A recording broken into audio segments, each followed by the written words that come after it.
How do you do, ladies and gentlemen? What's the real truth about Citizen Kane? It'll probably turn out to be a very simple thing.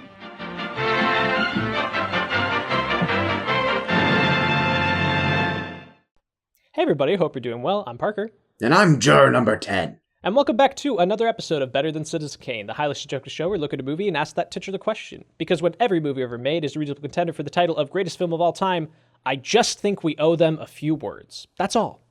I don't mind telling you this, Parker. We don't owe Kane a thing. He's got a fair rep, doesn't he? What do you think that reputation cost? He's lucky he got it. Know what I mean? Now look, we're both grown-ups here. We've heard the facts, haven't we? You're not gonna tell me that we're supposed to watch other movies knowing what he is? Listen, I've watched a lot of them all my life. You can't argue they're better, you know that. I mean, they're born worse than Kane. Only an ignorant man can believe that. Do you think you were born with a monopoly on the truth? I think certain things should be pointed out to this man. And I agree, Parker. It's me, Max, now. I'm Max again, and I hope you all got your summons, because this week we're the jury in the case of 12 Angry Men versus Citizen Kane. So open the windows and get the old man out of the bathroom. It's time to discuss Reginald Rose's seminal classic and Sidney Lumet's debut feature from 1957. I already said the title. Indeed you did. Felt weird to say it again. Yeah. Parker, 12 Angry Men. 12 Angry 12 Men. Angry Men. Ugh. They're just angry 12 men. pissy fellas. They're just angry men. They're just angry What do you men. mean, angry men? They're arguing for innocence men. There you go. Yeah. Man, that dog. I love that weird Australian dog puppet who very says good. we're just normal men. Parker, how many times have you seen 12 Angry Men, would you guess? Ooh. I'm just saying it's possible. I don't know. That doesn't apply here. I just want to quote this movie. Mm-hmm. But how many times have you seen it? I mean, at least half a dozen times. Maybe Yeah. more, you know? It's one of Yeah. those that I discovered early on, and it's just kind of, it just pops up its head every few years, and I revisit it and just remember how great it is. Yeah. Yeah, what about you? How many times have you seen Shows up as an AI thumbnail on Amazon Prime. this? Yeah, of course. That sucked. Yeah. I've only seen this twice. Okay. I watched it when I was 15 in high school English class, a likely place to see 12 Angry Men. Mm-hmm. And I mean that most sincerely.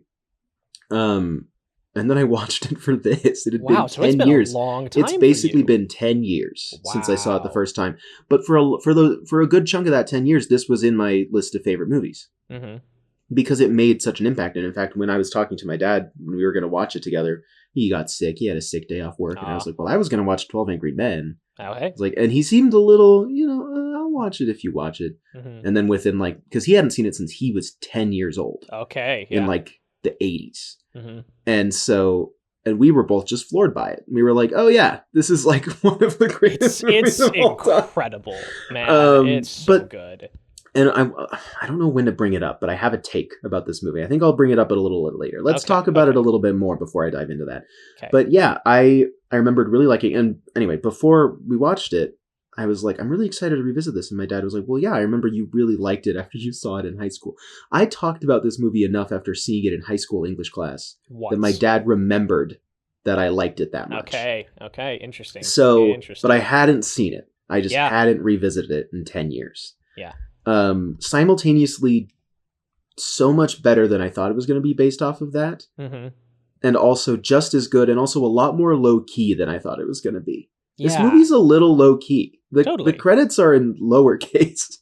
Yeah, there's quiet. You know, It's like it was it's written. Twitter It's talk. like it was written by a girl in her 20s in the Yeah. modern day. She was like, "What if we just made the What if credits? we just Let's softened just it up a seem little really bit?" kind of like, like maybe we read poetry. Maybe we're like a little chill. We're not yelling.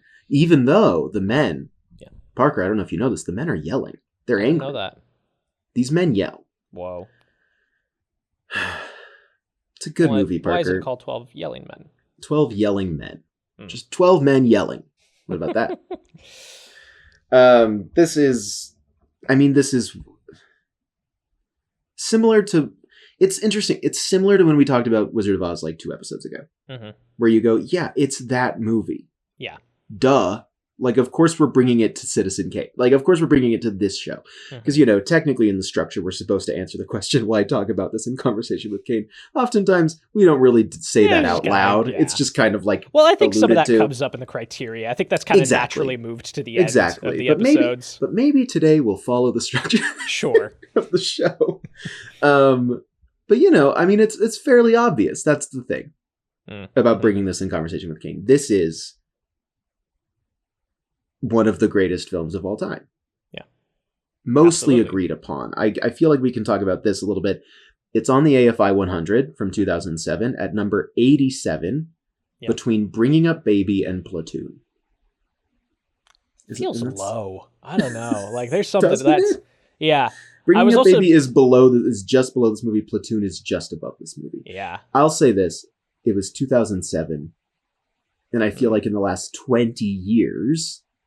almost. I don't know. I don't feel like I hear people talk about Platoon that much. No, not. I feel like our perception of like, I don't know, like Vietnam movies are different now. Isn't that a Vietnam movie? Yeah, I haven't seen Platoon, so I don't know if I should be speaking on it. But like, I don't know. It's just kind of interesting that like they haven't updated it since 2007, and it kind of makes sense, but still feels really low. Well, it's also odd because it's missing from the Sight and Sound list completely. It's on the Sight and Sound 2022 list. I checked 4 times. I was like, really? I mean, was I thrilled to realize once again that Out of the Past is on that list? Yeah. Sure. And To Be or Not to Be? Yeah. I do feel like with Sight and Sound, I'm like, okay, critics, like you can have your fun revolutionary takes of like, new movies are on there, and it's more of I feel like it's maybe part of like the globalization of that. Sure. That they feel it necessary. I mean, I don't know if they were like intentionally leaving this movie off. It's just whatever people ranked, right? Yeah. But it is interesting that like it doesn't appear on that list. However, it is number 2 on the Letterboxd Top 250. Right. Yes, which is I'm glad you brought this up. Because here's what also I was interested. The only thing that's beating it currently is Harakiri. I don't know how which to we say should it, watch actually. on the show. We should. Harakiri. I'm going to not be pretentious about it. It's number 1, and that has been seen by 221,000 people with 41,000 reviews on Letterboxd. Versus 12 Angry Men, 1.5 million people, 209,000 reviews. So because of how the 250 works, Harakiri obviously is above that, and I'm sure that is probably a fantastic movie. It's not that I don't believe that. Again, we should bring it to the show probably at some point since it's number 1 of a major list. Yeah. Isn't the number 1 on IMDb like The Dark Knight still or something? I think it's still Shawshank Redemption. Oh, you're right. I'm almost positive. We'll do Shawshank too. Yeah, I'd like to do Shawshank. But I do find it interesting that I almost want to say that the more populist number one movie on Letterboxd, even though that this is literally just the populist list. Sure. 12 Angry Men has been seen by more people and is therefore more beloved by more people. Yeah, like per capita. Than Harakiri. Like, I would say per capita. Yeah, exactly. Yeah. Well, it's interesting, too, because this film has had a very strange resurgence in the last 3 years on, like, TikTok. Like, I was seeing this movie chopped up in 10-minute pieces and posted to TikTok and was getting huge numbers, was getting a ton of engagement from people. And, like, this is a classic Hollywood film that Gen Z is aware of. Yes. And, like, I know, like, my students have talked about this movie. So, okay, then maybe this is actually now the perfect time for me to present my take. Okay. Which is, I think this is the most accessible film masterpiece in history. If not just American history. I think this movie is incredibly accessible. And I was just talking to my brother-in-law about this yesterday, of like, I feel like 12 Angry Men, here's why. One, I feel like, because when it came out, first of all, this is an independent film, which I find really fascinating. It was distributed by United Artists. And it was received lukewarmly at the time. Or like critics responded well to it, but it didn't do well like financially. Well, they pulled it from theaters after like a week. Right. Yeah. And so it made its budget back, but it basically has never turned a profit, basically, is kind of my understanding. That's what it said in the documentary. This is the first and only film that Henry Fonda produced. And part of it was that he forgoed his salary to make the movie happen. And because it didn't turn a profit, he just never got paid for this movie. And so he never produced again. Right. Thank you, Henry Fonda, though. I'm going to say that. Thank you, Henry. Also, as someone who hasn't seen like a ton of Henry Fonda's work, it is interesting to look at him for a long time as you do watching this movie, because you do kind of start to see Jane Fonda in the eyes. Like you start to be like, yeah. Yeah, you can see Peter and Jane in there for sure. Yeah. So anyway, it's kind of interesting. Yeah. Yeah, you can see the Fonda. Thank you for shouting out Peter, obviously. I was just trying to shout out a woman and Parker made it about Peter Fonda. Okay. Anyway, all this to say, I think that like over the years, it has become a go-to tool for teachers to use to teach about how courts work and how the justice system works, right? Yeah. So it's like a lot of people who would probably never watch this movie are going to see it through school, right? 2, it's like, see, that's the thing. It's so bizarre to me because like on paper, a movie about 12 guys in a room yelling and arguing, if you describe it that way, doesn't sound very interesting to a lot of people. Yeah. But I think that you show this to anybody and they can basically, I mean, this is generalized, generally speaking, I think you could show this to anyone, particularly young people, and they will connect with it because it is a thrilling movie. Yeah. Even though it's about a bunch of guys sitting in one room and talking. And I think that to say that this is the most accessible film masterpiece of all time, what I mean by that is this is a lot of people's first, like, probably black and white movie. Absolutely. Right? Like, this is maybe their first, maybe one of their few, if not only black and white movies that they go, oh, I really like that movie. Because it is so present through education and just through, like, I don't know. Does that make sense? Yeah, like, absolutely. It is. And I think that it's so well made that anyone can recognize that it's well made. Yeah. Which I think is why it's such a good tool for also like film school as well. Like, I think it's, and like, obviously I don't think my film professors ever were like, I'm going to show you 12 Angry Men, because I feel like there's kind of just this understanding of like, you should have seen that. You should know this by now. I watched it in theater classes. Like I watched it in a directing course for theater because they're like, hey, this is how you do a black box play. Like this is how you stage in a single location. Yeah. I want to hear your thoughts on this take that I presented because I don't want to just keep repeating myself. No, I think you're absolutely right. And like during the research, I don't have it written down right here, but like BFI has a list of like the top 20 films shown in primary school, like the most watched films in primary school. And this is like number 2 or something as well. So like it shows up in educational spaces quite often. And is interesting because it's also a movie that like, in conversation with Citizen Kane is predominantly a cinematic conversation. It is about the greatest film of all time, pioneering film techniques, all of these different things, right? Yes. Which again, we've talked about is maybe unfair to Citizen Kane because so often conversations about it overlook its time and place and its themes. Yeah. Yes. Yeah, absolutely. But anyway, sorry. But that is, no, you're good. But like that is primarily like to the layman, that is what Citizen Kane is. Right. They just go, oh, that's supposed to be the greatest film of all time. Right. But I've never seen it. Regularly, I was interested in the research, every few decades, you will have some kind of pop culture centric law firm or lawyer will be asked to take a look at this movie and be like, hey, do you think this guy's guilty? And they have like waffling different takes, but like lawyers are being asked about this movie and asking them to look at the evidence as a real case. And so like, that's a new area that this film is being discussed in. And then obviously the educational area that you're talking about of like, this is in the most boiled down version of how the American justice system works. Like that's what this is, right? Like this is what a jury does. And that's where, dipping into research a little bit, like that's what it's born out of, is that this is all based around Reginald Rose's experience on a manslaughter jury, like a year before the teleplay is written. And he's like, oh, this could be a very interesting, engaging format, something that people weren't aware of. Because before this, any sort of, legal dramas were focused on the lawyers or the judges. It was juries weren't really a big part of this.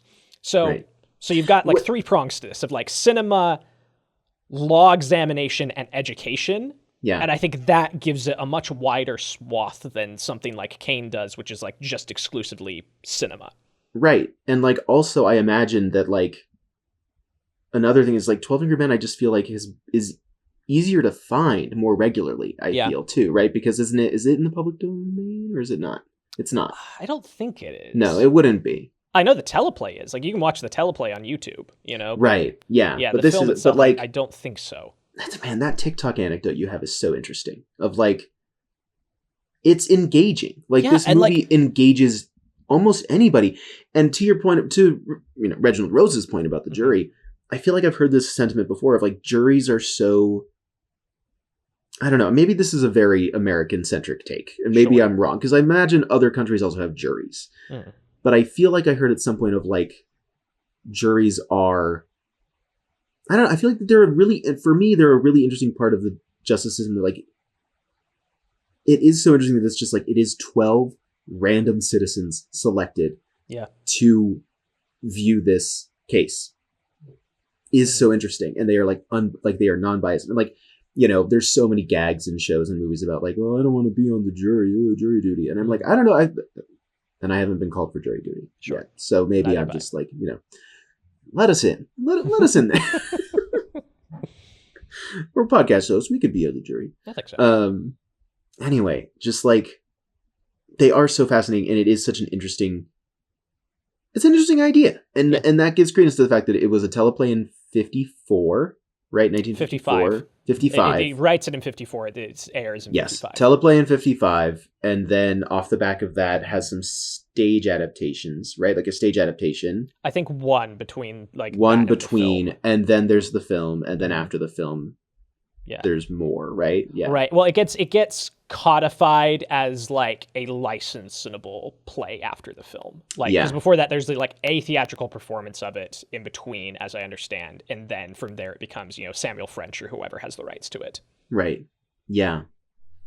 And there's the Friedkin TV movie in the 90s, and then there's like been remakes. Like I think there's a Russian remake as well. Yeah. But America hasn't really remade it as like a theatrical movie, which I think, like with Wizard of Oz, like we were talking about with Wizard of Oz a few weeks ago, speaks to this movie just holding up as is. Yeah. Of like, we're not really gonna, like, the TV movie is interesting, and obviously it's just kind of like comes out of like, we've got a lot of character actors. Do you think we should do this? And like, Friedkin had already done like Wages of Fear, and like, it makes sense, but like, it is interesting that like now, there isn't like some awful, maybe there is like some 6-part Netflix show that's like 12 Angry Men the series, I don't know. I just think this movie holds up and speaks to basically anyone who watches it. I think it's very engaging, and I think that makes it, unlike a lot of other movies that we talk about on this show or that appear on top 250 lists, that appear in the AFI 100, I feel like this is just one of the most understandable, like, people go, oh yeah, that's well made, because it's so simple that they can like recognize like, oh, and that was just in one room and I was excited the whole time. Yeah. It is one of those things where the filmmaking artifice is as much stripped away as possible while still being there, right? Because like there's such an intentional choice of lens in this film and camera angle of like, it starts out high and wide, and as the film goes, by the end you're just in telephoto close-ups. Like they are visually compressing the claustrophobic space more and more and more as the film goes on. Well, and also they do that through editing too. What was the stat on that? I took a note here. It was man. I'm very interested to see what this is. Yeah, they mention in one of the behind the scenes things on the Criterion, they mentioned like roughly half of the edits take place in the last 20 minutes of the movie. Wow. So like, because then they're just cutting from, it just ramps up. Yeah. Like, yeah, exactly. Which like is also, I think, contributes to that feeling of claustrophobia of like, we've been allowed to breathe in these like longer takes for most of the movie. And then in the last 20 minutes, we are just like zipping back and forth. Yeah. So like it's all there, but for whatever reason, it's less flashy. It's less the focal point than maybe some other, films. Yeah. Well, and also like, but I mean like, some people see a really flashy film that isn't great and they are tricked by the flash. Right. They go, well, that was really good because it looked really great. It's guy who just learned what cinematography means and comes out of a movie and goes, I really liked the cinematography. Yeah. And you're like, well, what do you mean? He's like, I don't know. It looked good. And you go, yeah, okay, gotcha. Right. But with this movie, I feel like you could show it to someone, and because the concept is so simple and also sounds like it would be boring, they can come out of it and go, wait, but that wasn't boring. And I feel like it's almost a good way to show someone what good filmmaking can do. Yeah. Of like, good filmmaking can take a story that is entirely in one room with 12 characters and give you a story that is like, every character feels fleshed out. It's exciting and engaging the entire time. And like, has you sitting up in your seat and like leaning forward when a guy sweats, you know, and you go, he's sweating. Yeah. Yeah. It takes the minute and makes it grandiose. And that is something that I think is universal to people. Right. And something else that I think the movie really hits upon that makes it timeless and accessible to people so far removed from the exact cultural context is the fact that like the subjects they are dealing with are universally broad enough that they don't get mired in going out of touch, right? So like, let's say this film gets made in like the 20s and 30s, and then like the outgroup is Irish immigrants, right? And if the movie is like, oh, well, like this Irish kid is on trial and like that is the major focal point of it, it's like we lose some of that by 2025, right? Because we don't understand the exact situation of what that was like. And this one it's wide enough in its bigotry, in its racism, that it's not locked in a particular time and place that anybody can apply this. It's like, we've all heard these talking points. Like I heard these talking points yesterday as I scrolled through social media. This hasn't changed. Yeah. The playbook has remained the same for bigotry for 70 years, right? Yes. Yeah. If not more. Yeah. It is really interesting to me as well because this movie also isn't like an America puff piece. It's not saying like, we do get the moment where like, the Czech actor who I can't remember his name right now. But the immigrant jury member, I guess, would be the most odd way to say most didactic boiled down, didactic, right? But it's shorthand. That is like his trait, like within the dynamic is like he's there as like, well, I came, You have shouting man, you have old man, you have piglet, you have Henry Fonda. You have everybody's man. Got their shorthand. Yeah, exactly. But he's the one who's like, I'm so fascinated by democracy. Like democracy is something really great, and it's such a relief that it's not Henry Fonda saying it, which is kind of wild to me. That Henry Fonda saw this and was like, I want to produce a movie of this, and still recognized, no, every character has to say their part.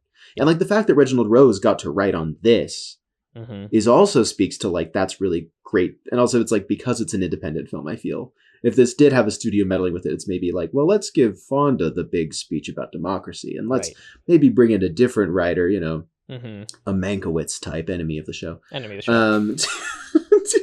It's a funny bit. I don't know what to tell you. It's funny. I've really taken to it, and thank you for introducing it to the show.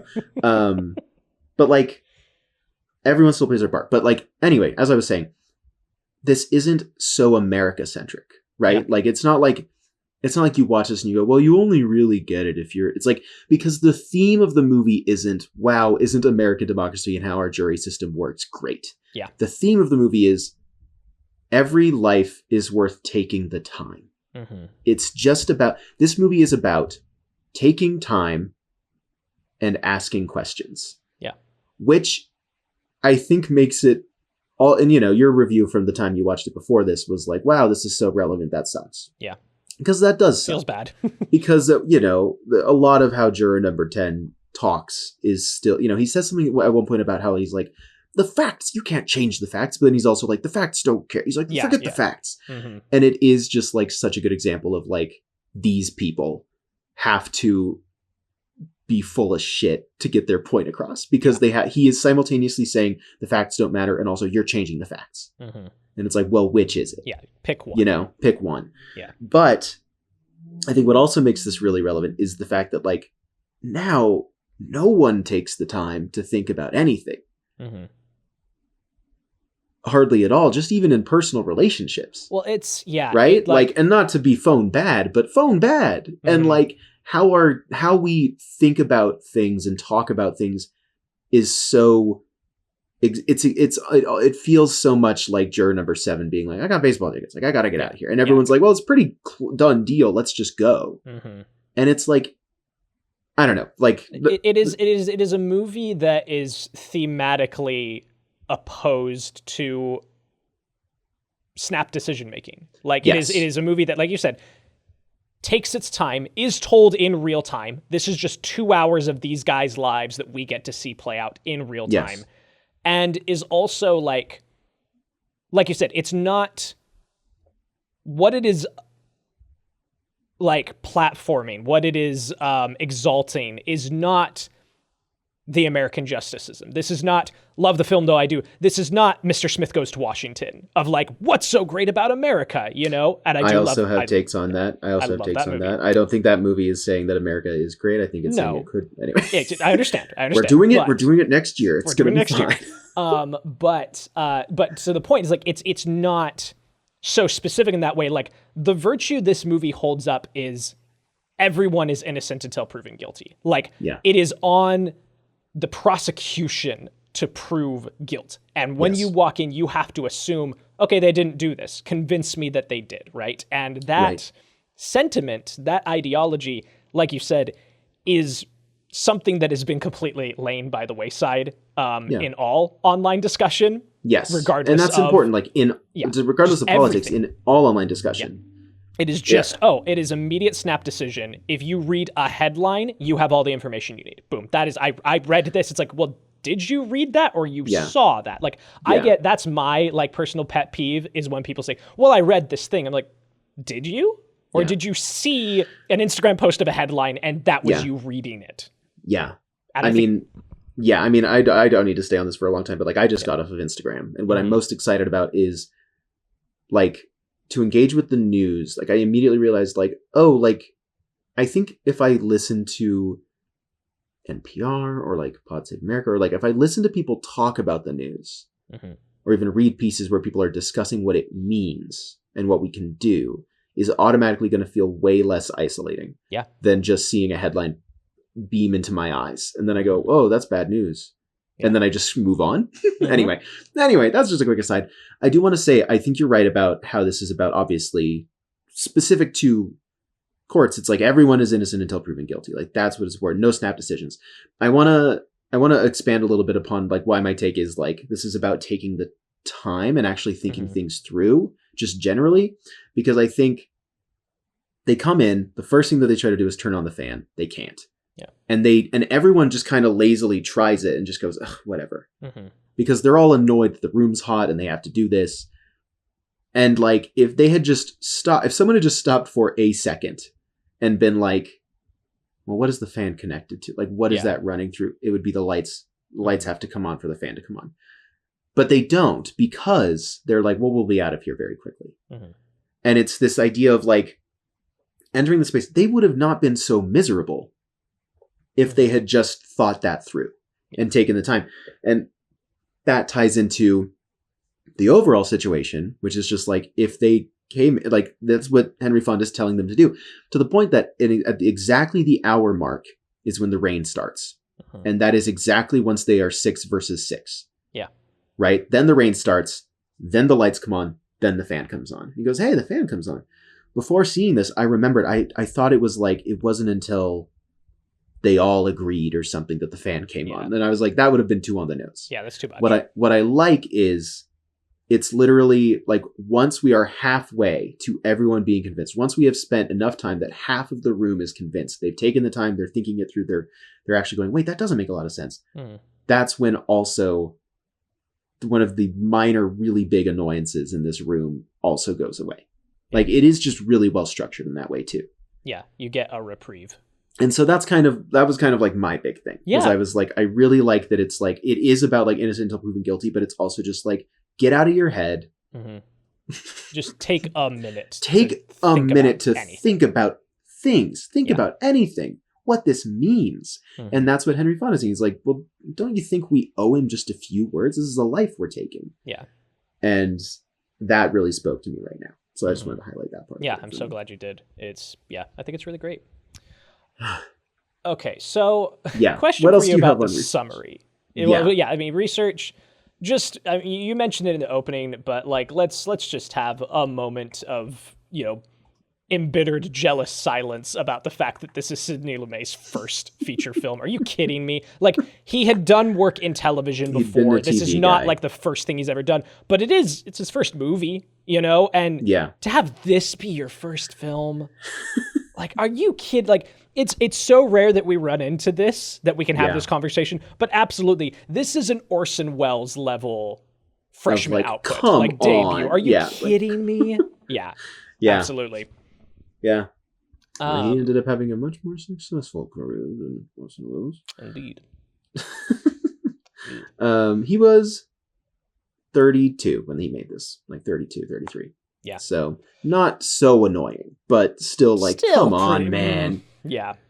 The blocking in this movie, nuts. It's unreal. It is unreal how this set is 16 feet by 24 feet. And there is only 3 minutes of the film that take place outside of that. Yeah. Bathroom, and then... Yeah. Does bathroom count? No, bathroom doesn't count. Okay. Like, it is 3 minutes, and those 3 minutes are opening... Yes, and closing. And opening, closing, and bathroom. Yeah. Wow. It's crazy. Nuts.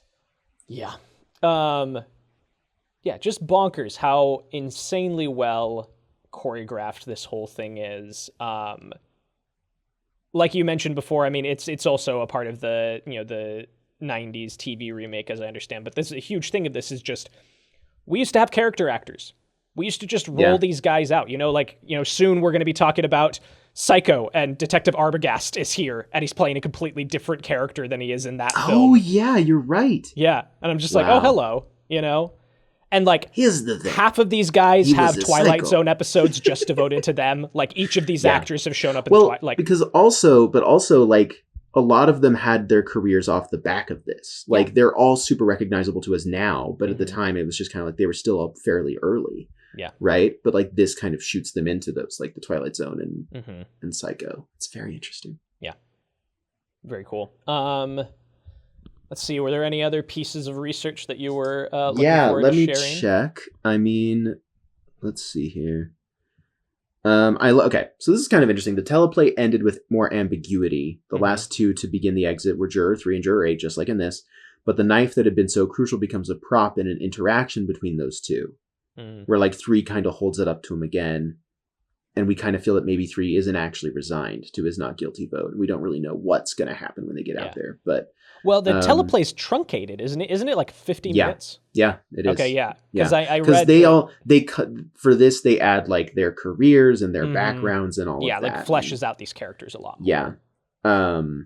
Fonda is given credit for taking the television property and making it into a motion picture. It was an art independent film, which is fascinating. Real quick, just something to mourn that I think you and I would love so much is like doing the research and like, man, there used to be so many television programs that were just like, let's just film a play.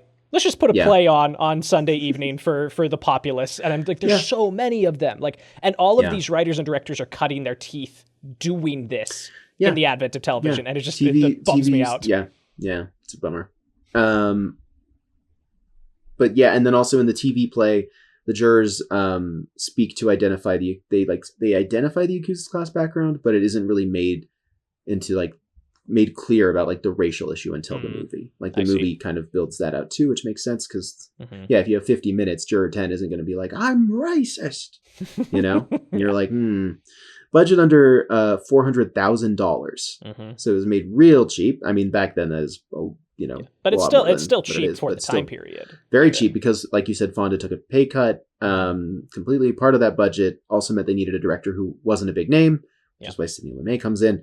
They shot in a New York movie studio because that was where they could afford the rent, which I just thought was very charming. And Lumet brought in the movie $60,000 under budget. Well, because they rehearsed for 2 weeks and then they shot for like 20 days or something like that. Yeah. So he just brought it in super under budget. Yeah. Yeah, and then they were going to do like a really big distribution that didn't come to fruition because it didn't succeed upon release, like you said. So, never really turned a profit, but made a profit in the hearts of students everywhere. Well, it's interesting. Yeah, well, it's interesting that this film is born out of television because that is where it gets notoriety. Is after the failed theatrical run, it becomes a, the way a lot of these movies do. Of it just gets caught in syndication and plays forever, and then from there, like, it's something that I feel like people our generation don't talk about enough because they don't know. Is like, television is fully like the streaming of their day, it's like, oh yeah, like that is put up in front of millions of people. And if you are seeing, like, imagine if Netflix wasn't just, oh, I get something immediately on demand, but there's a regular schedule, right? Yeah. And then suddenly every Christmas you can count on It's a Wonderful Life and the Peanuts special. Yeah. And every fall, somewhere in there, 12 Angry Men shows up every single year. It's like, then families, that is the thing to do. You gather around the TV and you watch a movie, and that becomes a classic. I mean, that's what happened with Wizard of Oz as well. It played every year on TV, right? And so, man. Yeah, just an interesting... It's. I mean, it's the monoculture that we don't have anymore because now everyone exists in their own individual bubble where they can watch whatever they want at any time. Right. It's very hard for everyone to see the same thing at the same time, which is why we kind of have lost, like, blockbusters in the old sense. Yeah. Well, it's like Marvel was the closest we got, where like everyone was seeing it. Yeah, and exactly. It's the same as Cooler, like, where it's like, no, you don't see a show. Yeah, you don't gather around the water cooler at work and say, "Did you catch Seinfeld last night?" No, Yeah. No. So it's they interesting. Still haven't caught him. He's still at large. Did you catch Seinfeld last night? Yeah. So you had a question about the synopsis, about the summary of this movie. How do we want to do this? I mean, let's just talk about the big moments. Okay, great. They enter the room. Okay. Favorite juror. I know which yours is. It's Piglet. I love Piglet. Juror number 2. I love juror number 2. I love Piglet. He makes me happy. I just love when there's a little guy. Yeah, I love there's a little guy. He's just like I do need you to know that we watched this, and I watched this with Ellie, and juror number 2 came on, and Ellie goes, "Look, it's Max." I don't sound like that. No, you don't sound. I don't look like that either. What? Because he's small and has glasses. Because he has cartoon boy energy. No. Although I am Piglet. I am 100% Piglet. Yeah, that's fine. Actually, I'm okay with it. I've thought about it. I'm okay with it. Okay. You don't have to tell Ellie that I was. All right. Because I wasn't. Yeah. Certainly wasn't recorded. Oh, no. He's been recording me this whole time. Oh, no. I like juror number 9. I like the old man. The old man he's really one of the 2 actors who carries over from the teleplay. Along with, what is that guy's name? The Czech actor, yes. Juror 11. Juror 11. Juror 11. I have to I visualize where they were sitting at the table. George to try and, get Voskovec. Voskovec. He's the watchmaker. Yeah. Yeah, I mean, let's just go through all the jurors before we get into everything. I mean, the foreman, juror number 1. Yep. Arbogast. Good. I like him. Oh, I wanted to bring up one other thing in this movie that I found really interesting this time. Is there's 2 moments where characters just very casually use the word murder to refer to something else. And it's never remarked upon. Yeah. I mean, obviously they have the moment with kill where he's like, but you don't actually mean you'll kill me, do you? Yeah. But like in the bathroom when 4 is like, today is murder, isn't it? Yeah. And it's not like he's making a joke. He's not saying that to be like, murder. Yeah, it's just a turn of phrase like this. Right. And then later, juror number 1 is like, it was raining cats and dogs. It murdered me. Like that football game got washed out. Yeah. And I just find that to be an interesting touch of like, no one remarks on it, but we are allowed, we can pick up on it of like, they are just being very still blasé about the word murder. Right. Kind of an interesting little point that isn't brought up specifically. I thought it was interesting. Yeah. So yeah, number 1, he's a high school football coach, but he's very methodical. He's very calm. Yep. He's trying to hold down the fort as much as he can. Yeah. You have Piglet. Juror number 2, John Fiedler. A meek and unpretentious bank teller. Most bank teller looking ass of all time. Yep. He's the guy is he the guy that his glasses break? No, it could have been. Lee J. Cobb, number 3. Yeah. Fantastic performance. Huge presence in this movie. Unbelievable how he sells the ending. Yeah, probably the second lead after Fonda, I would argue. Absolutely he is. Yeah, they had that meme about them. E.G. Marshall number 4. He's a stockbroker. I do like him quite a bit. Like I think he's a lot of these guys you can kind of put into little packs where they feel kind of similar. No one in the room is like this guy. No. Do you know what actually sucked the most about him for me?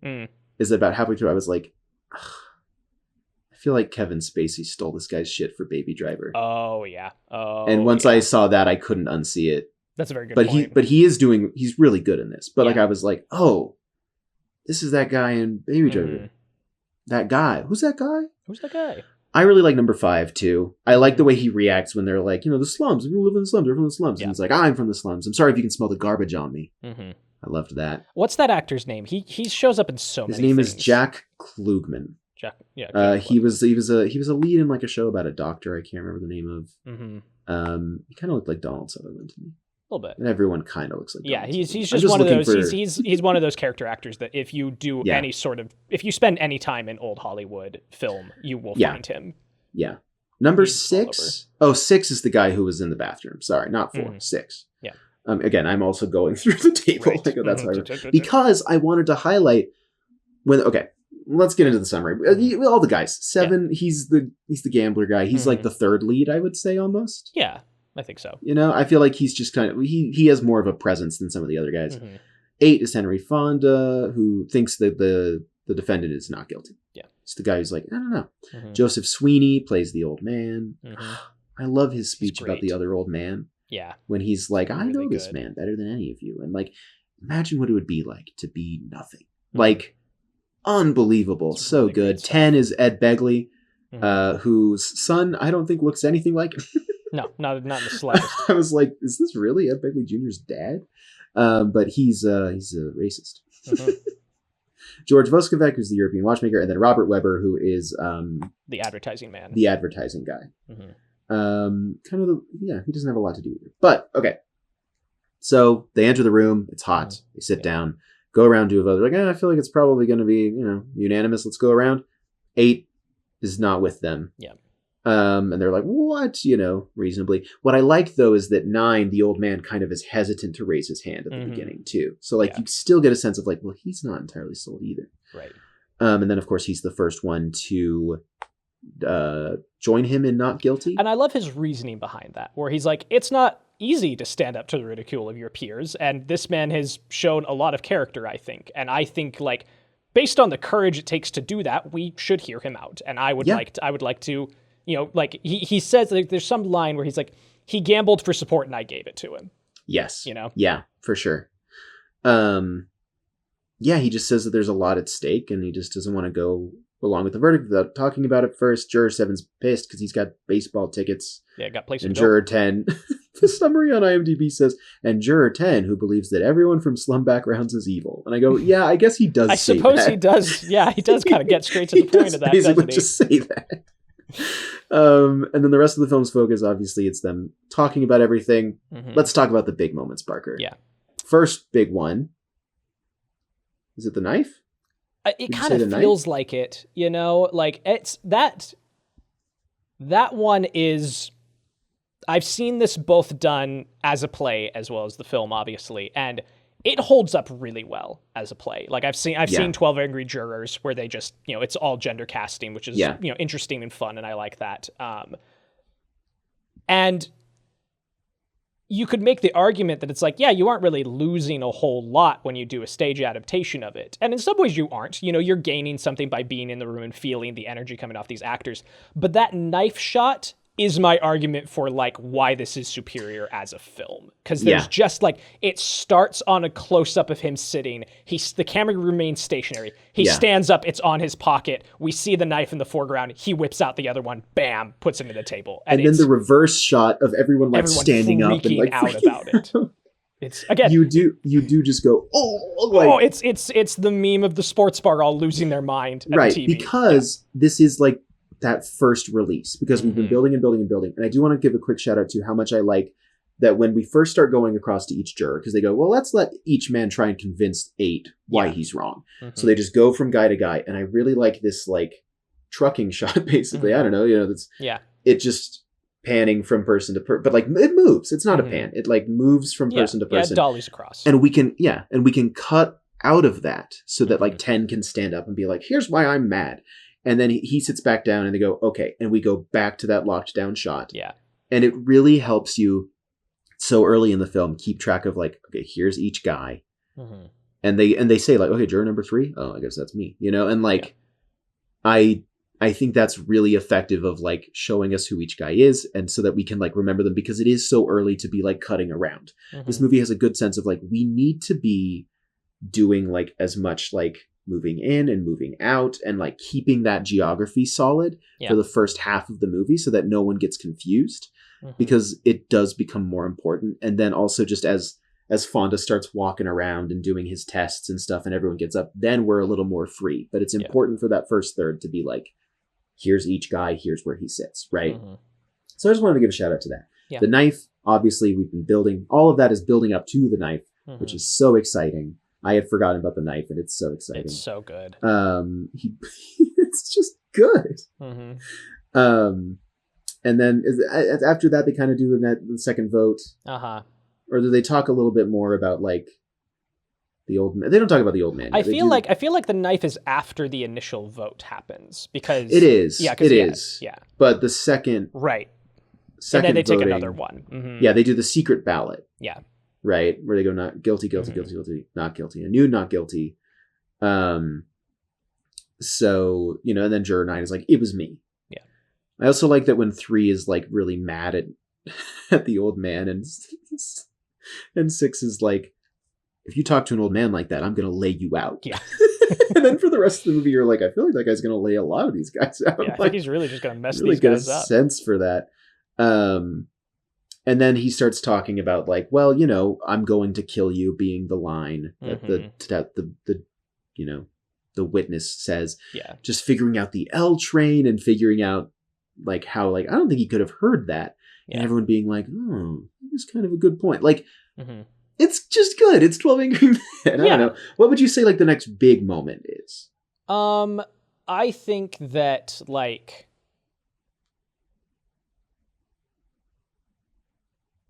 I'm probably getting these out of order. They kind of blur together in the moments, but like obviously the angle of the knife moment is a really big one of trying to figure that out. And everybody kind of thinking he's going to kill Henry Fonda for a second. Yeah.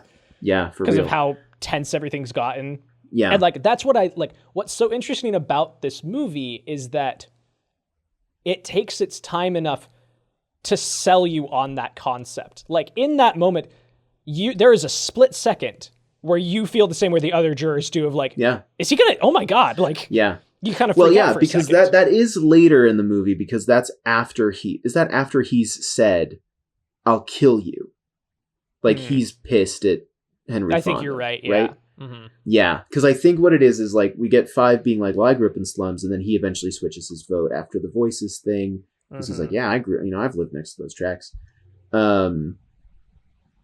11 questions whether the defendant would have reasonably fled the scene and come back 3 hours later to retrieve the knife. Also changes his vote. I love when Fonda's up on his feet and is like, I'm going to pretend that I'm the old man. And I love the way that like when he's hobbling and like juror 10 is calling him out, like, this is all bullshit. Like, what are you talking about? But 10 is still in front of him and is like walking backwards for a minute. Like yelling, like ranting to him and then gets out of his way. I like that even when he's trying to stop him, he's still like just a pushover. Like even as Henry Fonda is like just very methodically going through his performance. And 10 is like, he can't even like stop him. He's just like, now listen to me as he's like on the back foot. I really like that. That's a good setup for like later. It's very good.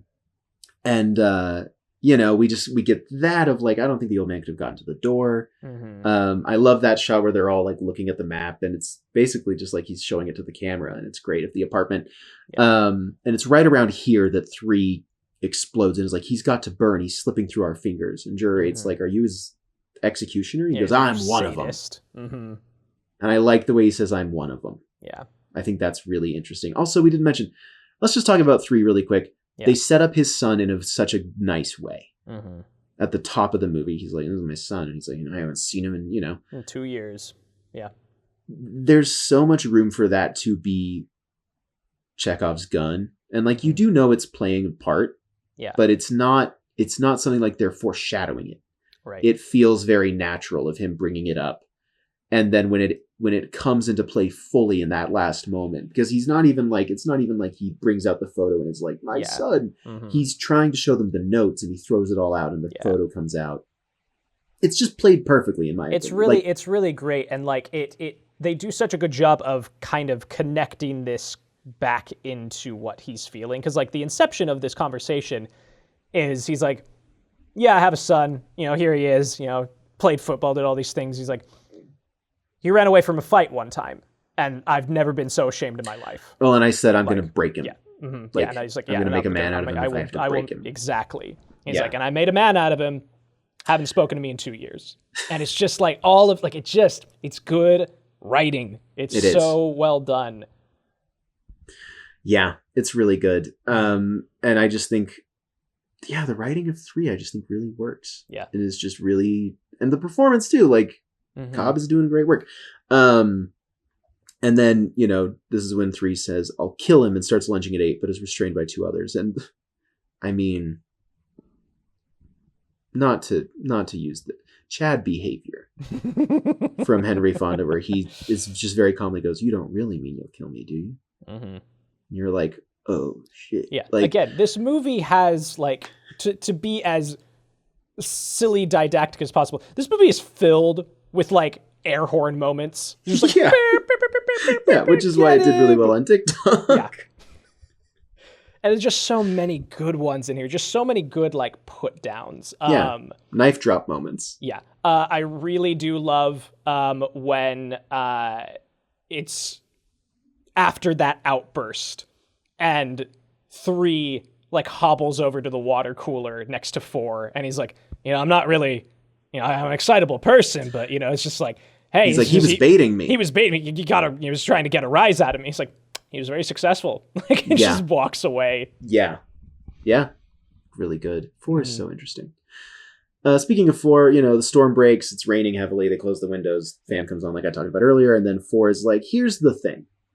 Because at this point they've gone through everything of like the old man and the L train, the yelling and the L train and the movies and all this stuff, the knife, and then 4 is like, but here's the thing, that woman saw him. She saw him do it. He's like, we can't get around that, Well, okay, sorry. First he says he doesn't remember the movies, and then 8 tests him and is like, what movie did you see? And he's like, oh, it was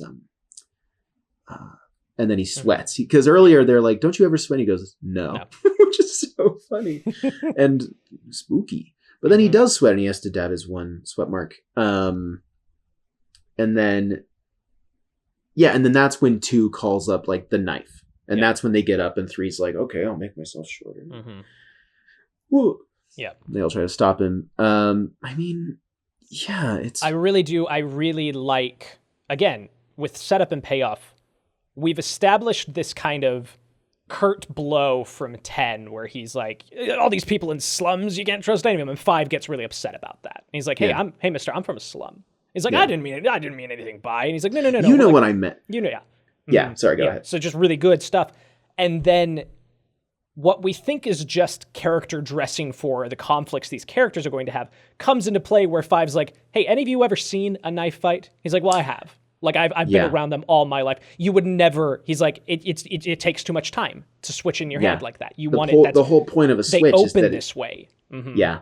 He's like, it's quick. It's a jab underhand. It's never overhand. Yeah. Anybody... He's like, if this kid is good with a knife, like they say he is, no way in hell he'd ever hold it this way. And that's what convinces 12. Because 12 gets up, and he comes over, and he, like, holds the knife in those 2 different ways, and, like, tests switching hands. And he's like, I'm convinced, Yeah.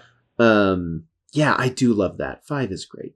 I do like 5. This is like one of the few other properties where it's like this and Doctor Who, where you're just talking about guys with numbers, And then 5, I really like 5. Increasingly, and then like 9. 9 come up again. Should we watch 9? Should we watch the movie 9? It's about guys starring who are Christopher numbers. Eccleston? For a split second, I was like, is that animated movie star Christopher Eccleston? No, I get what you were doing. I understand. Increasingly impatient, 7 changes his vote just so that the deliberation may end. Yep. And I love that 11 is like... He's so incensed by that. Yeah, he's so incensed, and he's like, why? Mm-hmm. And I like that he pushes him on it. And then literally 7 is just like, no, I don't think he's guilty. Mm-hmm. And I think is that the moment when 11 is like, democracy? Anyway. I can't remember when that happens. It's just good. It's a good moment. We talked about it. Mm-hmm. And then 12 and 1 switch.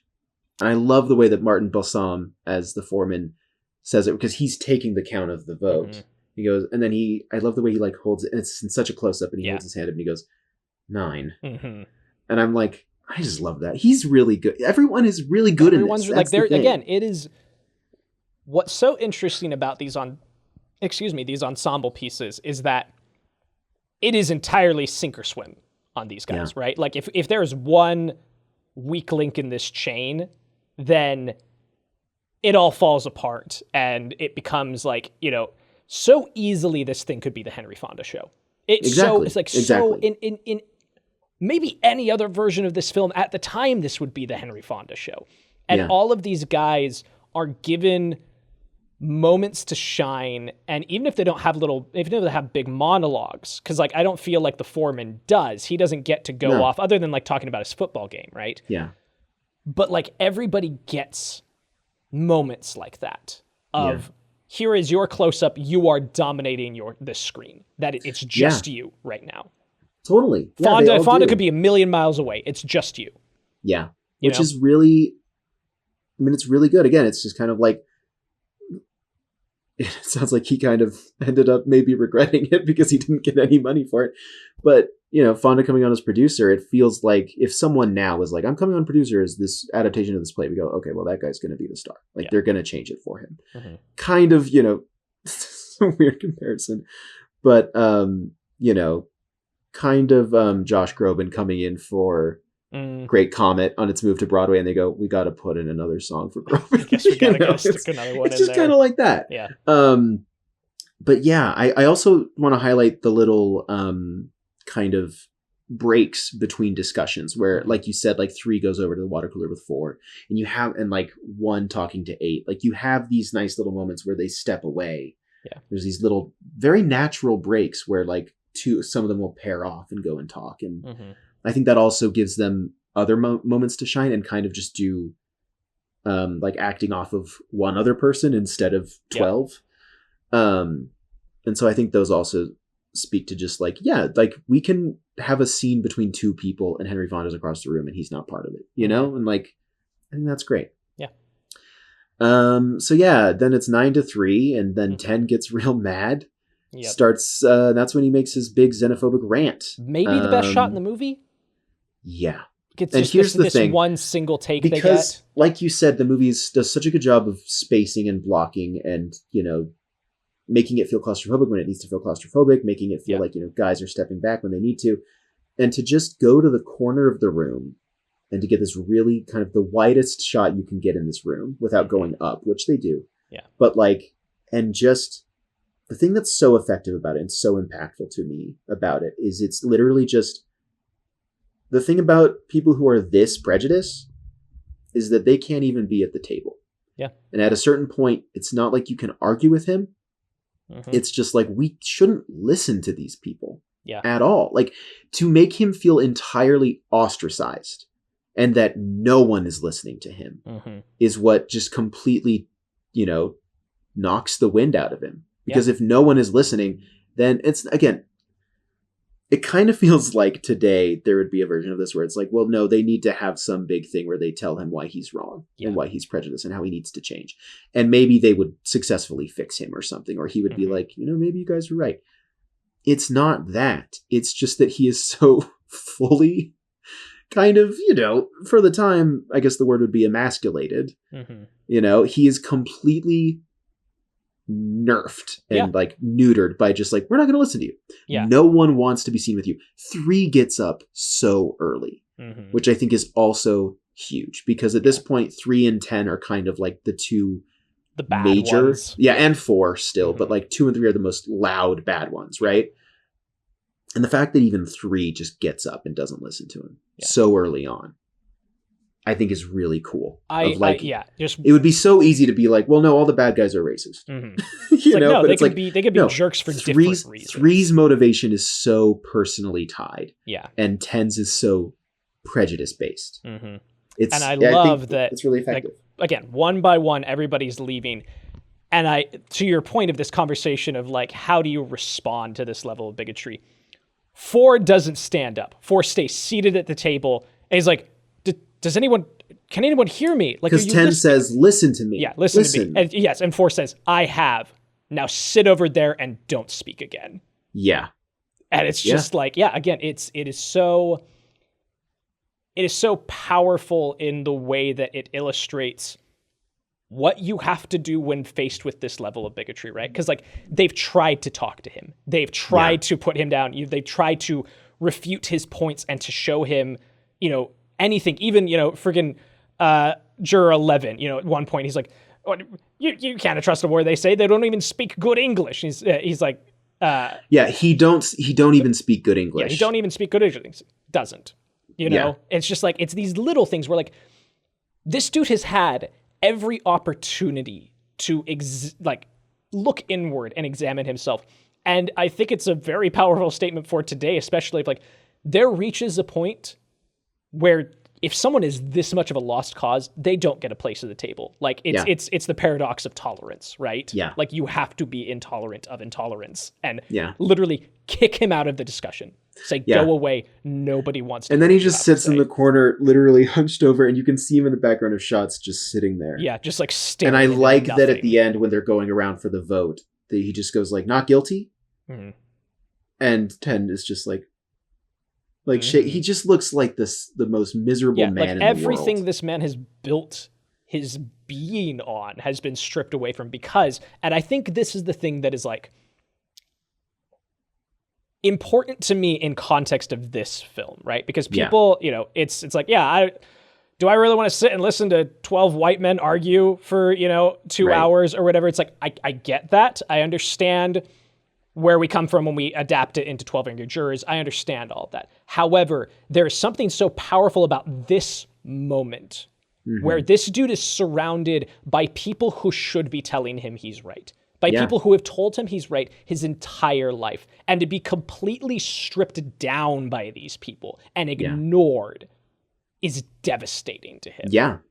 And I think totally. that is you lose some of that power if it is not such a homogenized group of where he should be fitting in. Right. Yeah, I think that's a great point. I am interested in like the Friedkin version where I believe Juror 10 is played by a black actor whose name I'm slipping my mind right now because it's just a lot of TV character actor guys.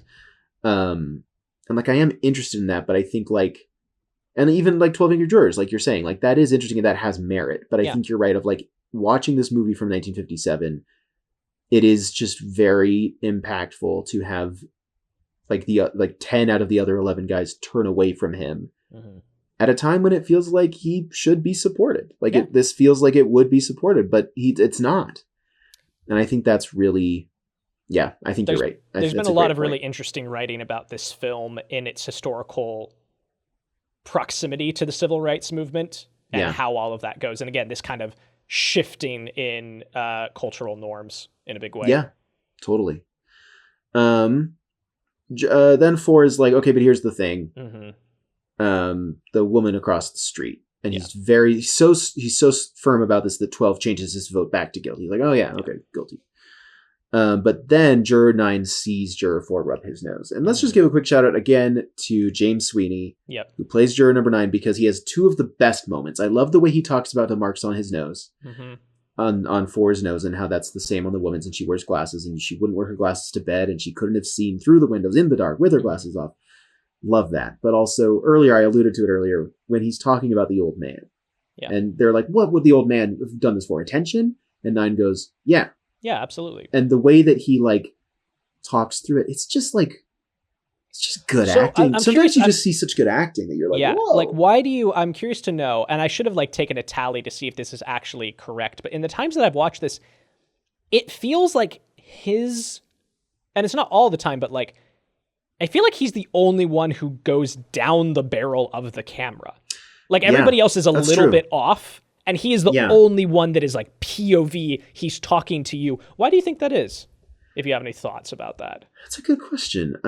Because he's the best. No. Because he is. It's just a very interesting stylistic choice. It's very early when they do that the first time. Mm-hmm. It's not like, I don't even know if he's like said not guilty yet at that point. It's just something he says. And then it comes back here when he's talking about the glasses. It does. Yeah. I don't know. What are your thoughts? Yeah. I don't know. It feels like...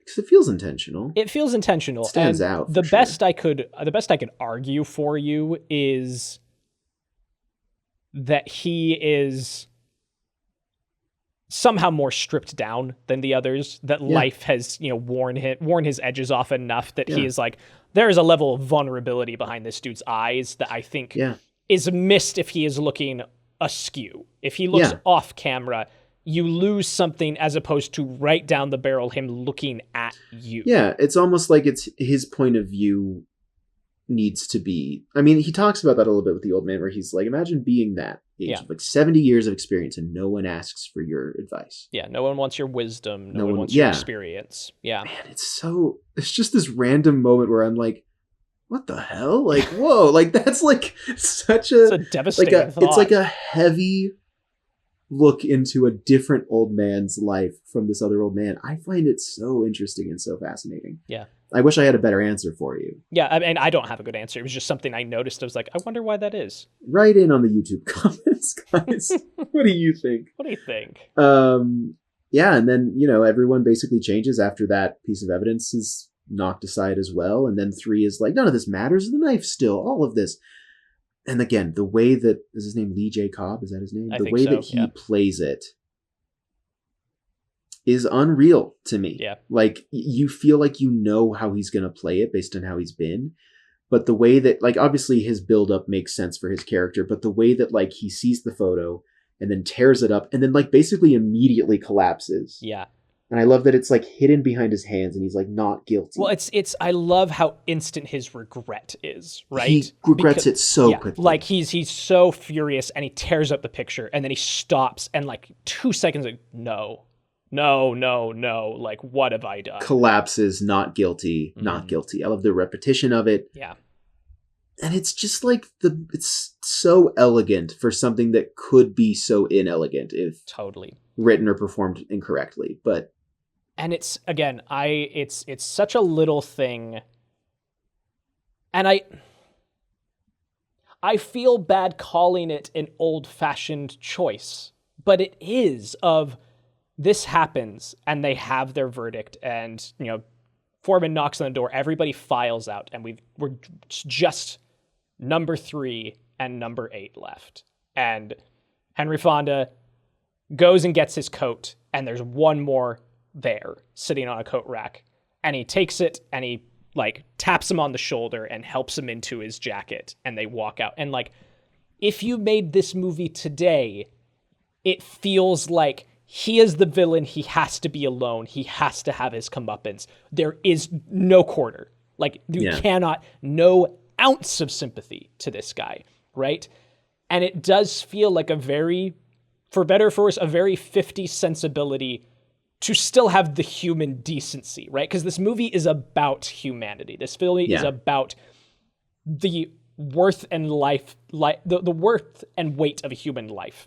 Yeah. And I love that the closing statement in this room is these 2 guys who've been very antagonistic towards each other. One of them just offering him a moment of human compassion. And that 3 takes it. Yeah. That 3 puts his arms through the sleeves instead of, like, grabbing it from him and being like, I don't need your help. Yeah. Like, the fact that he accepts it is very nice. Yeah, it's just a very touching, quiet moment. It's almost wildly sentimental and sweet, but it works. Right, which is why I feel bad calling it an old-fashioned sentiment, because their values I espouse. I think maybe sweetness is a little old-fashioned. I think it is, and that frustrates me. Kind of breaks my heart a little bit. Be a little sweet out there. Yeah. Be a little sweet. Maybe be a little sweet. Leave the room. I like that long shot of the table and kind of the mess they've made. We see the Nice. rice pops. We see the the tic-tac-toe, whatever, the knife. They leave. Mm-hmm. We see the outside world, and then 9 runs up and is like, "Wait, what was your name?" Mm-hmm. Davis. You do, because of modern films, you almost do expect it to be like JFK or something, where you're like, "What? That doesn't make any sense." That's so funny. Like, you almost expect to be like, "Am I gonna know these guys?" Yeah. No, No. that's not the point. But like, it's literally just like, "Hey, what was your name, by the way?" Yeah. He's like, "Oh yeah, it's Davis." It's kind of the anonymity of these guys. Well, it's so interesting. Who just saved a life. Right. Like, it's fascinating as a thesis statement of... Here, go with me here. I'm formulating this on the fly. Of Okay, I'll go with you. Names are such an important codifier of human experience and human connection and interaction of, hi, I'm Parker. What's your name? That is a de facto introductory experience that we all go through. And it's something that gets taken for granted because of that. But it matters immensely, right?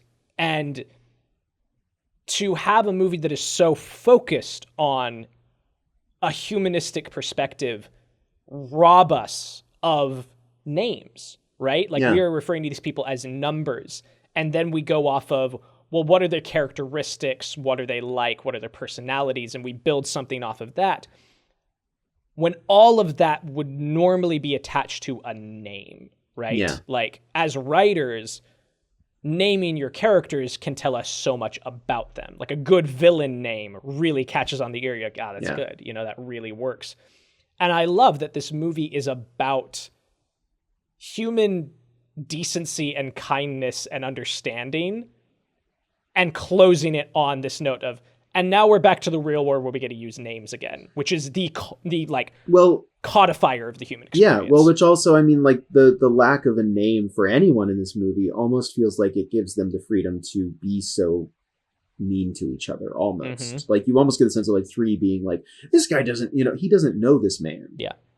But he can be like, this guy, I don't know this man is insane, he doesn't know what he's talking about. And it's like, it almost feels like that anonymity gives them the ability, and also kind of like the legal system has that too. Like, I mean, obviously they know the kid's name. Yeah. But they're not referring to him as it, because again, it's like, well, he's the accused. Mm-hmm. And it's like, it's so interesting where it's like, it is a movie about how personal you have to make this. Yeah. While also being within a system that is inherently lacking in humanity. It almost is like, well, it's more important to remind yourself that you're human in a space where you don't have a name. Yeah. Where you are a title, where you are, a subject. Mm-hmm. Right? It's like it almost feels like, well, we're just the jury. We're just going to vote. It's like, well, no, you are people, and we are people, and this is a person. So let's maybe... Yeah, and that's what 8 chooses to do in a system that is designed to be dehumanizing, both in the sense of being neutral and also in the very negative connotation of dehumanization, right? Like, it is a system born around this idea to then choose to bring in humanistic identifiers and humanistic empathy. Right. Well, but I mean, like, also, it's not like they're being like, well, let's look at him as a human. I mean, they are looking at him as a human being, but also what I think is also really clever about this film is a lot of the time for a lot of these people, they're just like, we have reasonable doubt. Mm-hmm. Like, it's not even like they're like, we can prove that he's innocent. Yeah. But they're just like, we just don't know, and therefore we cannot condemn him. Mm-hmm. And I think that's also what makes the movie really special, is that it's not like Henry Fonda within the confines of this jury room is proving a man's innocence. Right. Because we don't know by the end of the movie. But we don't know. But he is just saying, like, we have enough. We don't have enough to condemn him, therefore we have enough to not. Yeah. And I think that also is like, again, it's not like they're saying we need to be people and we need to actually get to know the person that we're going to condemn. Yeah. Because that, it feels like that's like an annoying, like, being like, well, we got to be human. It's like, no. Right. Within the confines of this system, that for the sake of neutrality and lack of bias, we remove names and a lot of different things about the person. We're just supposed to look at the facts. But even like, it's not even like, well, looking at the facts doesn't mean that you don't have to be a human. Yeah. You can still be a human while operating within this system. Well, like the Right. phrase that we use in everyday life, give them the benefit of a doubt, Yeah. comes from this, right? It is from Yeah. this particular context. And yeah, I agree with everything you're saying. I think it's a very good point. Yeah. Why do you think? I mean, it's obviously because 9 and 8 were the first two to like hang out. Yeah. so to speak. I guess what I mean by that is they're the ones that were like not guilty. Yeah. That's why 9 asks 8 his name. Do you think? I think so. I think That's just it why. is. There's Yeah. no other more special meaning behind it. I don't think so. I think it's just that they were, the only reason this happened is because of them. Yeah, because 9 chose to give him his support, right? Yeah. So yeah, I don't know. Well, It's a the nice little weirdest moment. part of the movie for me is when 7, 8, 9. That was really weird. When he was like, yeah, I that can't was go to my baseball game, I'm hungry. And then he ate the old man. Yeah, and I that's was like, crazy why did that he 7? did that. That was weird that 7, 8, 9. That was Yeah. super weird. It's a little odd that they put that in. And of course, then 10 was terrified. Yeah. And you can't even say this was a pre-code film, they just put that in. just The put Hays that Code in. was baffled. They didn't know what to make of it. They were like, why is this like 79? They go, They said, all right, well, approved. All right. 12 Angry Men, good movie. 12 Angry Men. Just wrapping up a little bit of kind of where it goes. It was nominated for Best Picture, Best Director, and Best Screenplay at the 30th Academy Awards. Nice work when you can get it. It was selected for the Library of Congress in 2007. And and then we already kind of went over the list here. What is your favorite courtroom movie, Parker? Now you've recently watched Anatomy of a Murder for the first time. Which is very You've good. seen this. You've seen To Kill a Mockingbird. I feel like those are... Mr. Smith Goes to Washington is also kind of a courtroom, What would you say is your favorite of those 4 or so? Or if you have another one. I mean, it's probably this. To Kill a Mockingbird I do like quite a bit, but like I like it outside of the courtroom elements, and this is so locked in on that in a big way. Probably this. What about you? I like this movie a lot. I like that Fonda isn't, no hate to Gregory Peck and Atticus Finch, except for when Atticus Finch was racist in that second book. I've heard. Yeah. Who knows, man? Go set a Watchman. I don't know. Go set a different book on your nightstand. I feel like Fonda is playing this pretty understated. I was expecting more of a, big star performance from him. And there's moments of that, but I think he does a good job of keeping it pretty understated. He's literally just like, I'm just asking a question. Yeah. I like it. I think it's good. It's probably this. I really like Mr. Smith Goes to Washington. It's really good. It's also very, very good. Excited to talk about that in a year. I should have prioritized it, but I didn't. Anyway, any last thoughts? No, I think we can hop on in on Criteria. Criteria. Like the collection. I get it. Indeed. Historical and technical relevance. Whoa. Historical relevance. Yeah. Like it. Okay. Here's the difference. Is like Kane is like massive change in the film industry. Yeah. It's like massive for like cinematic history reasons. Mm-hmm.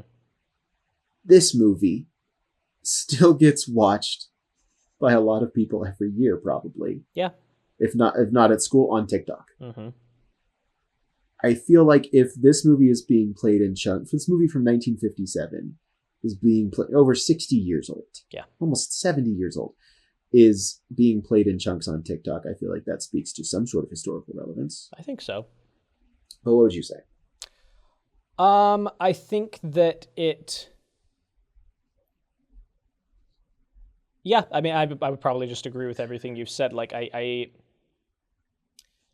In the past, we've made this argument pretty solidly in context of film and pop culture, like what is its relevance in those spaces. And while I do think it is notable that it is still being watched, and again, like that in the same way that our parents' generation, like talked about the fact that like Shawshank is the #1 movie on IMDb, like that feels like their kind of foray into the internet film world, and Letterboxd is very much our generation's version of that.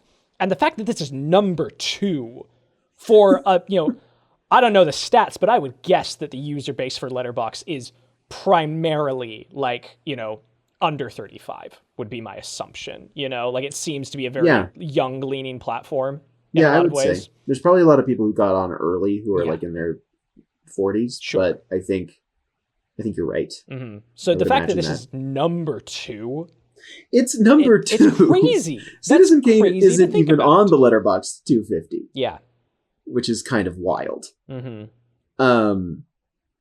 I feel like also it gave us Sidney Lumet's career, Yeah, true. and that's pretty big deal. That is a big deal. Dog Day Afternoon, Network.